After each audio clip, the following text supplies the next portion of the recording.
Hello students, so today we are here to discuss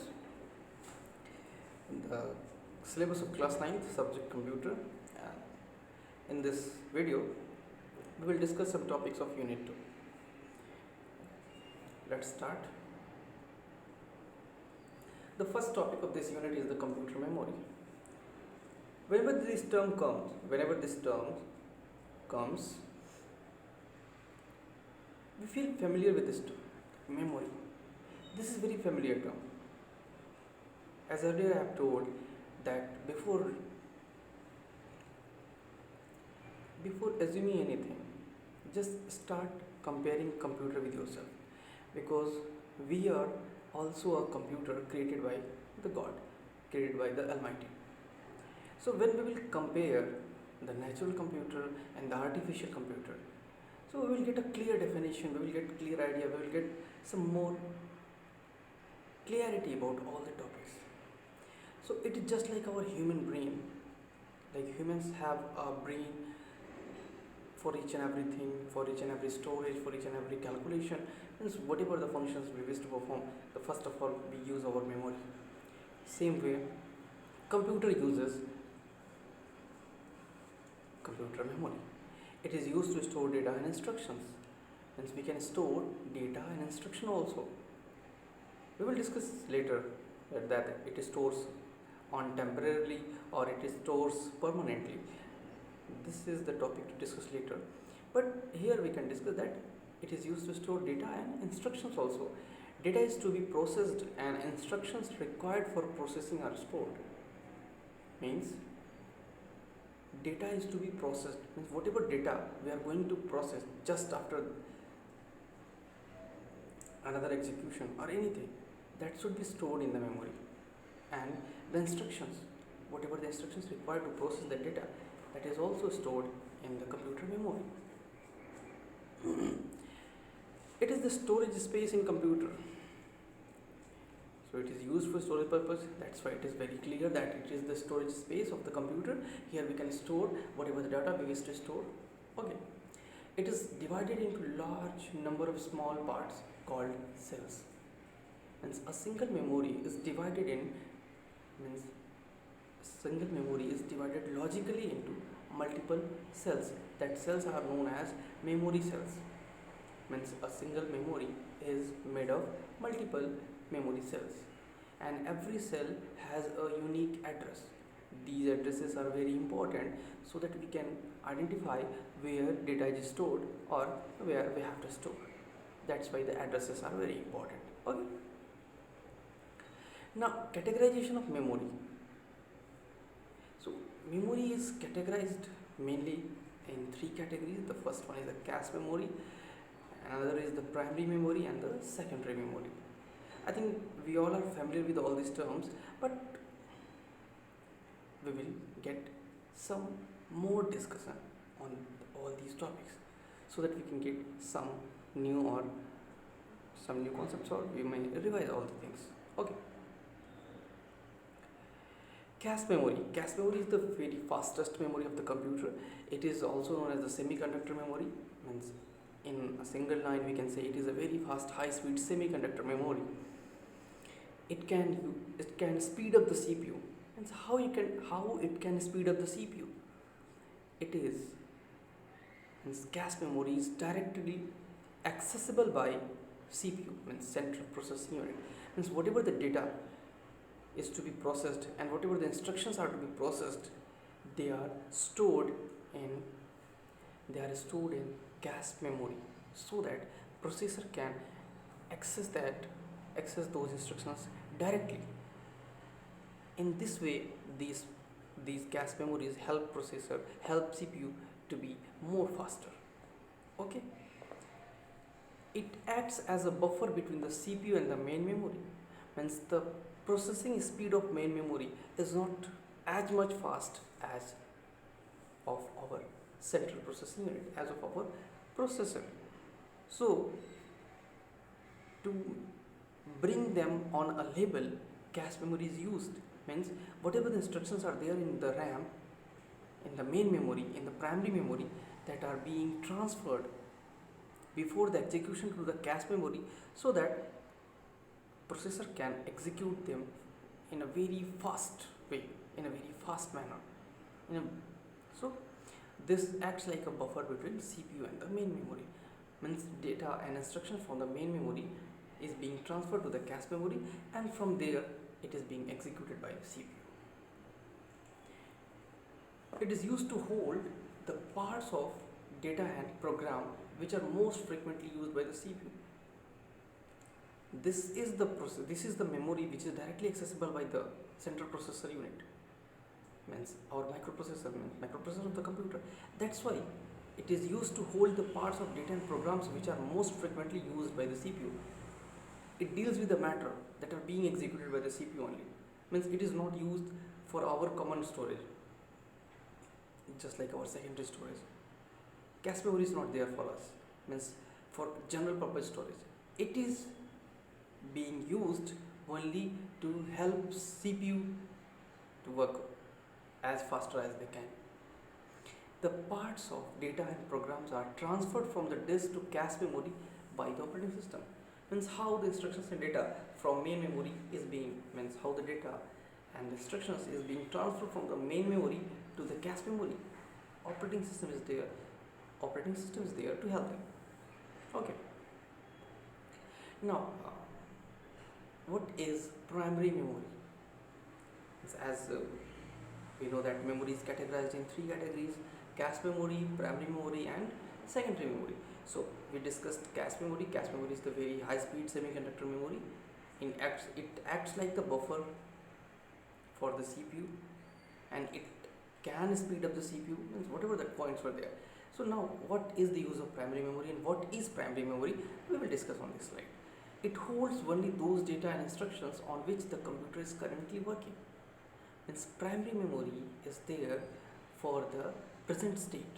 Means whatever the work is being operated, whatever the work is being performed on the computer, only that part of data is stored in the computer, means in the primary memory. It has a limited capacity and data is lost when power is switched off. This, we can say, this is the drawback of the primary memory, that it cannot store data permanently. Means it cannot store data for a long time. It can store data for a long time also, but what is the condition? The power supply must be on. Once power supply is switched off, all the memory, all the content of this primary memory get lost. Okay, so it cannot store data permanently. It is a type of volatile memory. Means until the power supply is on, data is stored.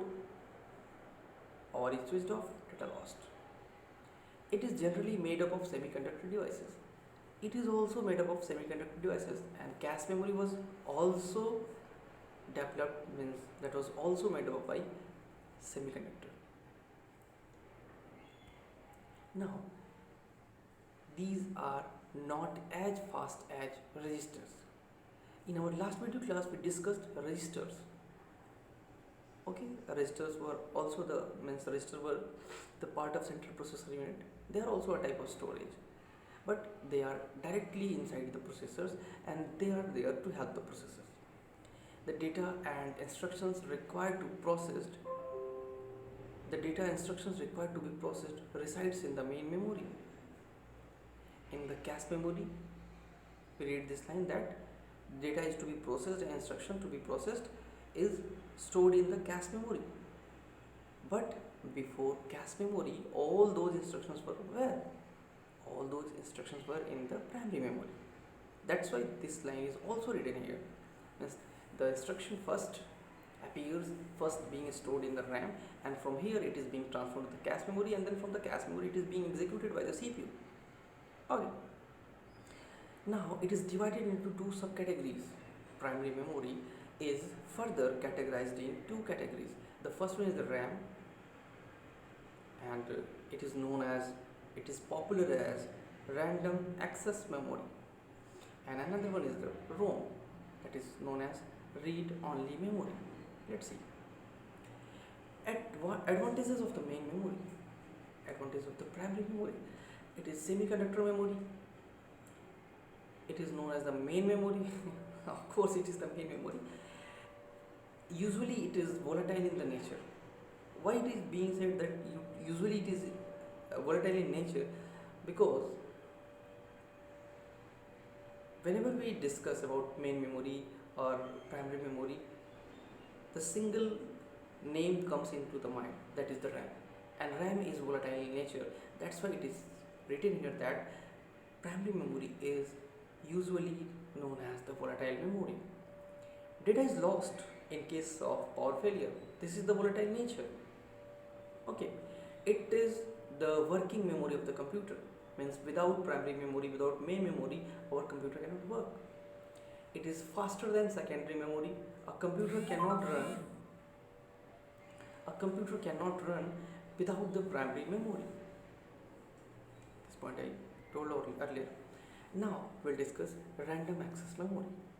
What is random access memory? So what is random access memory? It is the internal memory of the CPU. Of course, it is installed inside the computer. That's why it is known as the internal memory. It is used for storing data, programs, and result of the programs. Means whatever the data is being used, we can store. Means whatever the data on which computer is working, we can store. Whatever the program you are working, that is stored inside the RAM, and whatever the result means of the operation or of the program is from anywhere. If there is any result, if there is anything on which computer is working presently, that is being stored in the RAM. Means that is being stored in the primary memory. Now it is a read-write memory which stores data until the machine is working. In last slide, we came to know that primary memory is the volatile memory. And why it is volatile memory? Because RAM has this volatile nature. That's why the data stored inside the RAM retains there only the machine is switched on or till machine have power supply. Once the power supply is disconnected, all the contents of the RAM will be erased automatically. As soon as the machine is switched off, data is erased. Now, categorization of RAM. Again, the primary memory was categorized into two sections, RAM and ROM. Now, RAM is further categorized into two categories. The one is static RAM. It is also written as SRAM, and another one is dynamic RAM, that is written as DRAM. Now, what is static RAM? The word static indicates that the memory retains its content as long as power is being supplied. Here we have to pay attention a little more. Means we have to pay a little more attention here that RAM is there to store the data till the power supply is on. But here it is written in the SRAM that memory retains its content as long as power is being supplied. What is the meaning of this? Means you need not to rephrase continuously. Suppose you have to store a single program into RAM, and if you are using SRAM, processor need not to send this signal continuously to the RAM, that you have to store this program until the power is on. In the SRAM, once a signal is being sent to the RAM, that content, that instruction retains there until the power supply is on. Data is lost when the power gets down due to the volatile nature.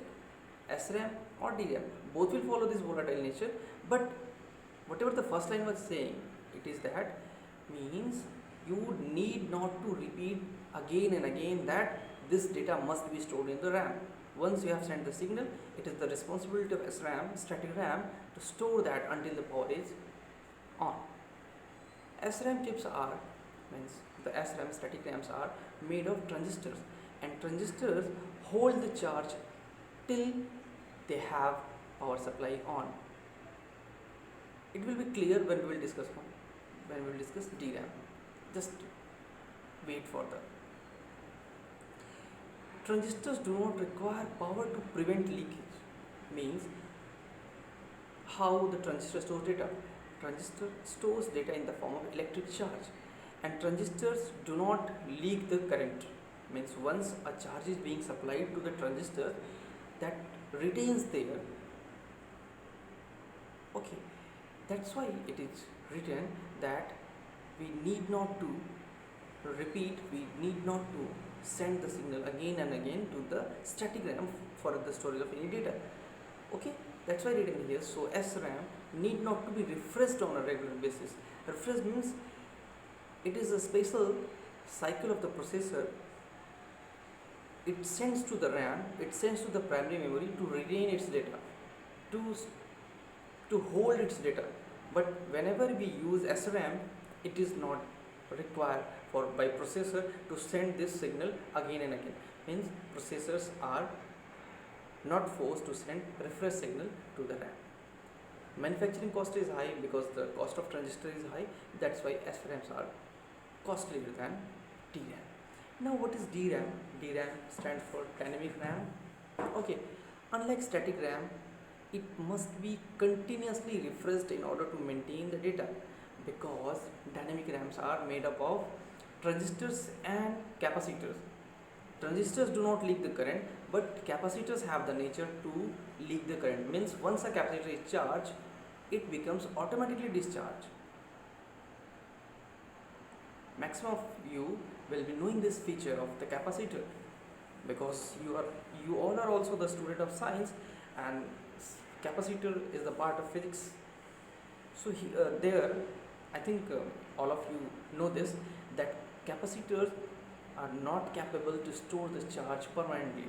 Once they are charged, they store that current for very less time, and after some time, that current automatically goes down. That's why dynamic RAM requires one special refresh signal from the CPU to retain its memory, to retain the contents that are being currently worked by the processor to be stored inside the RAM, means inside the dynamic RAM. A refresh circuit rewrites the data several hundred times per second, means every second 100 times this is being repeated by the processor. DRAM is used for most system memory as it is cheap and small. Because of the capacitors, because of the use of capacitor, the manufacturing cost of DRAM is very less in comparison to the static RAM. That's why it is being used nowadays very frequently. Means whatever the RAM we are using nowadays, that is dynamic RAM. Dynamic RAMs are made up of memory cells. All the RAMs are made up of memory cells, and cells are composed of one transistor and one capacitor. This point I was discussing before this slide. Now we will discuss the second part of the main memory, that is read-only memory, in short ROM. ROM is just a read-only memory, means we cannot write anything here, and in the RAM we were having the facility to read and write, means we were authorized to perform both the operations, but in the RAM, in the ROM, we cannot write anything, just we can read the instructions stored inside the ROM. This is non-volatile memory because we cannot write anything. So at the time of manufacturing, some instructions that are required for the machine are stored by the vendor, and we can read only. So it is not the power dependent device, it is the device which have its storage. If we need that data, we have to power on the device, and if the power is not there, data is still there. That's why it is non-volatile memory. It stores such instructions that are required to start a computer. Means everyone knows that computer do not have their thinking capacity. Computer do not have the brain. Means computer cannot do anything by their own thinking, by their own logic. So when we press the power button of the computer, how computer turns on? How computer come to know that where the operating system is stored and what to do, how to start? How it is possible? Have you ever thought about this? It is the RAM behind all the operations. When we press the power button, then ROM, it is not the RAM, it is the ROM. ROM comes into the limelight, and it gives the instructions. Means whatever the instructions are necessary to start up the computer, that are being supplied from the ROM. Okay, in detail we will discuss as our syllabus will permit, but you just be familiar with this, that computers work with the help of ROM. If we will not discuss this thing here, you will not be able to correlate that what is the use of ROM. And ROM chips are used in other electronic items also, like washing machine, microwave oven, toasters, and whatever the timed machine we have. And what is the use of ROM there? ROM have pre-installed programs. Means we can say the timers in case of washing machine, in case of microwave oven, they have a specific timer program. If you choose for the 15 minutes, that 15-minute timer program gets activated, and after that it turns off the machine. Same thing happens with the washing machine, same thing happens with the microwave oven. So ROMs are there to store executable programs for these electronic devices. Now, types of ROM. Types of ROM means ROM is further categorized. ROM is further categorized in some categories. We will discuss some of them here. The first one is the PROM. As the definition of ROM was that we cannot write anything, only we can read the data stored inside the ROM. But here we have a type of ROM that is programmable, means we can program the ROM only once. Means a blank ROM is available in the market, we can purchase and we can program that. Once that is programmed, that again becomes ROM only, and then that is not programmable, that is ROM only. We can read the instructions from there. After some time, manufacturers and inventors invented another RAM that is known as the EPROM, erasable and programmable read-only memory. Means we can remove the data of the ROM when we wish to do that. It can be erased by exposing it to ultraviolet lights.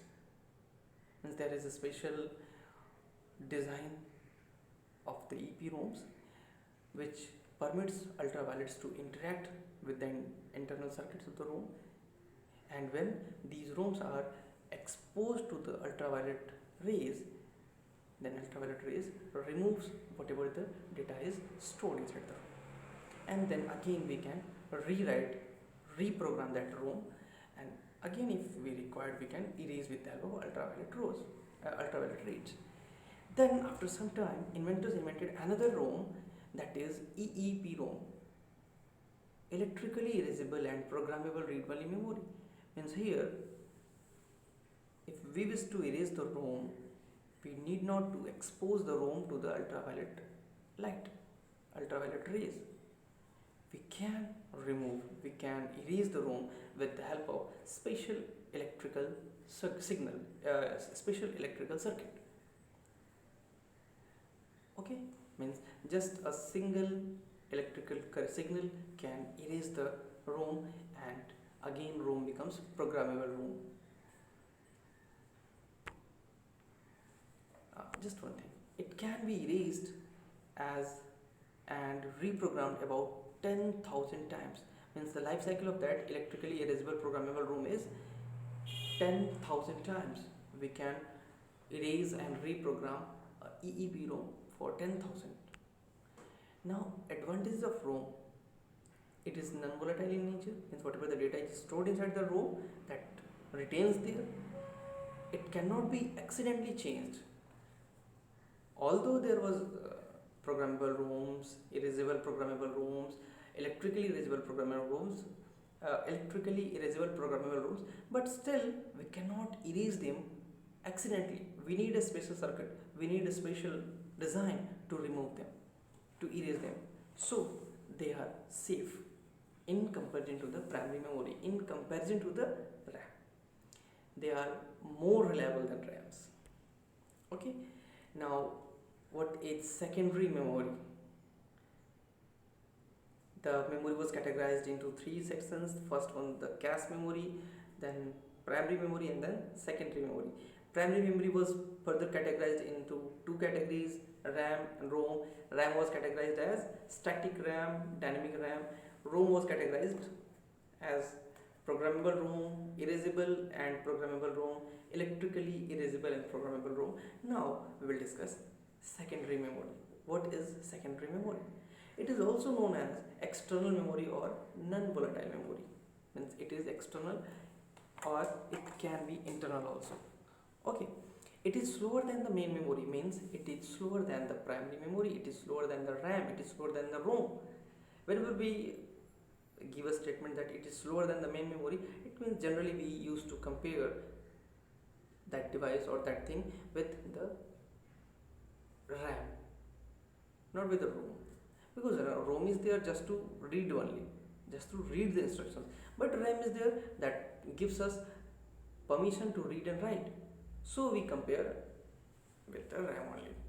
It is means it used for storing data or information permanently. CPU directly does not access these memories, instead they are accessed via input-output routines. Although secondary memory is non-volatile in nature, it provides a larger amount of storing capacity, but central processing unit, our microprocessor, cannot directly access the secondary memory. So the content of secondary memory are accessed via input-output routines, means the data from the secondary storage is being transferred to the primary memory, and from there it is being sent to the CPU, central processing unit, or microprocessor. Okay, the contents of secondary memories are first transferred to the main memory, and then the CPU can access it. The same thing I was discussing in the last slide. Examples of the secondary memory are the hard disk drives, CD-ROMs, DVDs, tape drives, and lots of devices are there. Now, advantages of secondary memory. It is magnetic and optical memory. Means secondary memory can be in the form of magnetic media, or it can be in the form of optical media also. And what is magnetic and what is optical, we will discuss on the next slide. Okay. It is known as the backup memory because it is non-volatile in nature. It gives us large storage capacity, so we keep data for the permanent storage.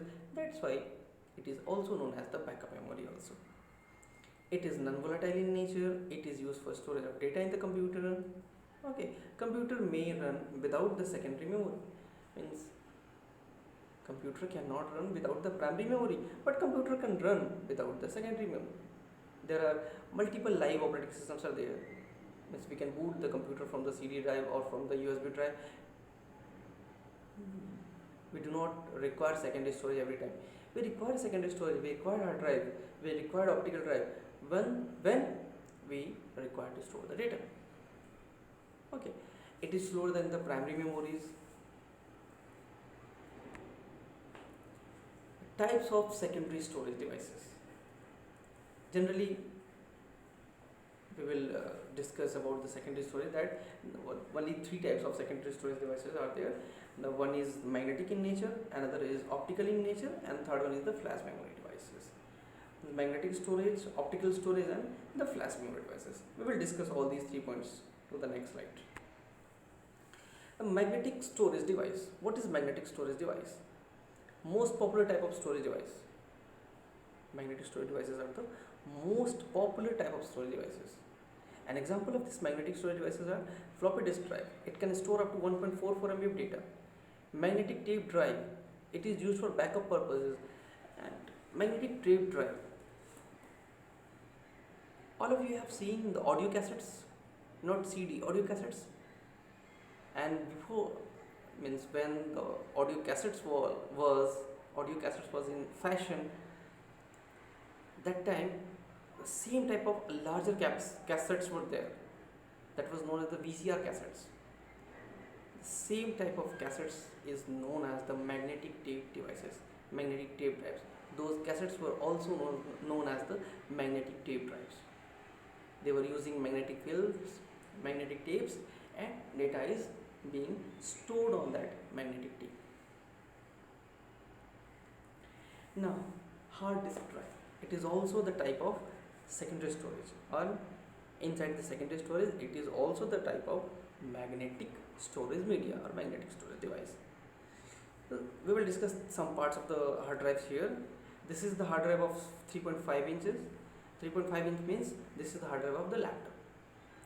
So the first label is platter. The circular disk which is being displayed, that is known as the platter. And the platters are the space where we can store data inside the hard drive. Okay, the platters have the capacity to store the data. Now the spindle motor is there, that is used to rotate the platters. And then RW head, this is read write head, and the platters have the capacity to store data on both the surfaces, means the upside and the downside.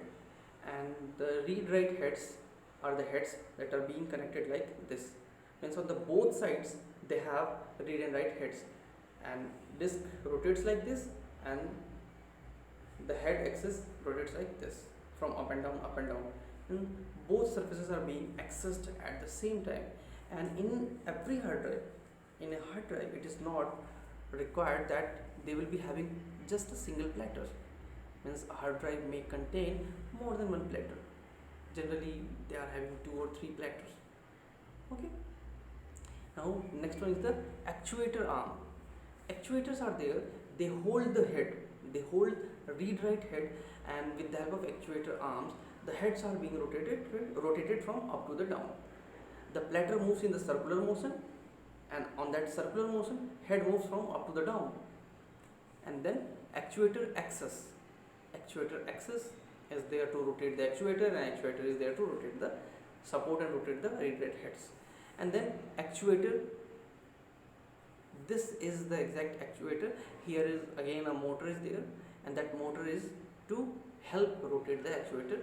So actuator moves to the axis xy axis. Okay, I think the parts of the hard drives are clear. Okay, we will discuss hard drive in more details if our syllabus permits.